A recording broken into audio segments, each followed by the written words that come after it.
राज्यपालांनी राष्ट्रपतींकडे पाठवलेल्या विधेयकावरती 3 महिन्याच्या आत राष्ट्रपतींना निर्णय घ्यावा लागेल अशा पद्धतीची टाइमलाईन सुप्रीम कोर्टानं राष्ट्रपतींना घालून दिलेली आहे। ही टाइमलाईन घालून देण्याची सुप्रीम कोर्टाकडून ही पहिलीच वेळ आहे असं आपल्याला एक प्रकारे म्हणावं लागणार आहे। नेमकं ही टाइमलाईन कुठल्या प्रकरणामध्ये सुप्रीम कोर्टाकडून राष्ट्रपतींसाठी घालून दिलेली आहे तेच ह्या व्हिडिओच्या माध्यमातून आपण समजून घेणार आहोत। नमस्कार, माझं नाव प्रमोद जगताप आणि साम टीव्हीच्या डिजिटल प्लॅटफॉर्मवर तुम्हा सगळ्यांचं स्वागत आहे। मागच्या काही दिवसांपासून म्हणजे प्रामुख्याने काही महिन्यांपूर्वी तमिळनाडूचे राज्यपाल आणि तमिळनाडू सरकार या दोन्हीमध्ये काही पद्धतीनं काही विधेयकांवरनं क्लॅशेस सुरू होते। आम्ही पाठवलेली विधेयकं जे विधानसभेनं मंजूर केलेली आहेत ती विधेयकं राज्यपाल मंजूर करत नाहीत असा आरोप करत तमिळनाडूचं स्टॅलिन सरकार सुप्रीम कोर्टामध्ये आलेलं होतं आणि त्या सुप्रीम कोर्टामध्ये आलेल्या प्रकरणावरती सुप्रीम कोर्टाने एक महत्त्वाचा निर्णय 3 दिवसांपूर्वी राज्यपालांना दिला होता आणि त्या प्रकरणाची सविस्तर ऑर्डर सुप्रीम कोर्टानं त्यांच्या वेबसाईटवरती अपलोड केली आहे। ही वेबसाईटवरती अपलोड करत असतानाच राज्यपालांसोबतच राष्ट्रपतींसाठी देखील सुप्रीम कोर्टानं काही महत्त्वाच्या गोष्टी ज्या आहेत त्या घालून दिलेल्या आहेत। न्यायमूर्ती JB परडीवाला आणि न्यायमूर्ती R महादेवन यांच्या पीठानं ही सगळं निकाल जो आहे सविस्तर तो त्यांच्या वेबसाईटवरती अपलोड केलेला आहे।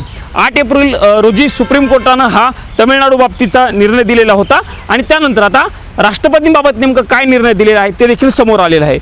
सुप्रीम कोर्टानं असं म्हटलेलं आहे की घटनेच्या कलम 201 अनुसार राष्ट्रपतींना वेगळे अधिकार आहेत, मात्र ह्या अधिकाराच्या अनुषंगानं जर कुठलंही विधेयक राज्याच्या राज्यपालांनी राष्ट्रपतींकडे पाठवलं तर त्या विधेयकावरती निर्णय जो आहे तो राष्ट्रपतींना घ्यावा लागणार आहे।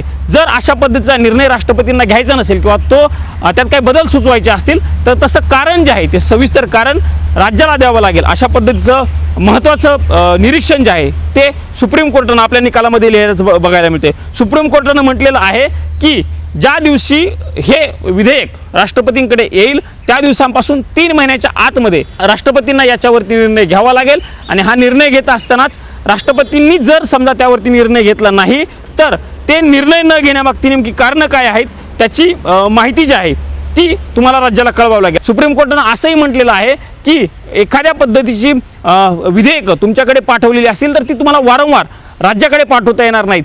विधानसभेनं त्यावरती विचार केलेला आहे आणि विचार करूनच त्याचा निर्णय घेतल्यानंतर ती विधेयकं राज्यपालांनी त्यानंतर सुप्रीम राष्ट्रपतींकडे आलेली आहेत, त्यामुळे त्यावरती तुम्हाला निर्णय घ्यावा लागेल। वारंवार ती विधेयकं जी आहेत ती तुम्हाला परत पाठवता येणार नाहीत अशा पद्धतीची देखील एक टिप्पणी या निकालामध्ये सुप्रीम कोर्टानं केल्याचं बघायला मिळते। खरं तर घटनेच्या कलम 201 अनुसार राष्ट्रपतींना काही वेगळे अधिकार आहेत, पण हे अधिकार असतानाच सुप्रीम कोर्टानं काल ही घालून दिलेली महत्त्वाची टिप्पणी आगामी काळामध्ये राज्यपाल आणि राज्यांमध्ये होणाऱ्या संघर्षाच्या पार्श्वभूमीवरती महत्त्वाचे मानले जातात। मागच्या काही दिवसांपासून ज्या ज्या राज्यांमध्ये वेगळ्या विचाराचे सरकार आहेत त्या ठिकाणी राज्यपाल आणि सरकार अशा पद्धतीचे क्लॅशेस अनेक वेळा वारंवार होताना आपल्याला बघायला मिळतात।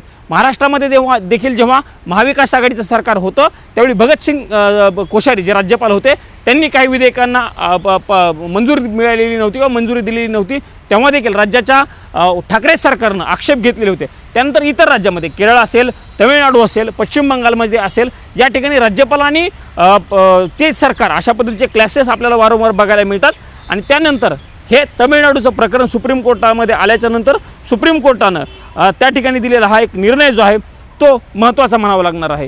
हा निर्णय देत असतानाच सुप्रीम कोर्टानं जी ऑर्डर राज्यपालांना म्हणजे तमिळनाडूच्या राज्यपालांना घालून दिलेली आहे ती ऑर्डर सगळ्या राज्यांच्या चीफ सेक्रेटरी असेल किंवा राज्यपालांना देखील सुप्रीम कोर्टानं पाठवण्याचे निर्देश दिलेले आहेत। त्यामुळं आगामी काळामध्ये जर अशा पद्धतीची काही विधेयकं त्या राज्यपालांनी आणून धरली तर ही तमिळनाडूबाबत दिलेला निर्णय जो आहे तो त्याही राज्यांना लागू होऊ शकतो असाच अर्थ सुप्रीम कोर्टानं त्या राज्यांच्या सेक्रेटरींना किंवा राज्यपालांना पाठवलेल्या निर्णयामुळं किंवा त्या प्रतिमुळं असं आपल्याला एक प्रकारे घेता येणार आहे। मागच्या काही काळापासून राज्यपाल असेल किंवा राज्य सरकार असतील ही यांच्यामध्ये अनेक वेळा संघर्ष झाल्याचं बघायला मिळालेलं होतं। रिजनेबल टाईममध्ये निर्णय राज्यपालांनी घ्यावा अशा पद्धतीचं यापूर्वी देखील बोललं जात होतं, पण नेमकं रिजनेबल टाईम किती असेल याची स्पष्टता होत नव्हती।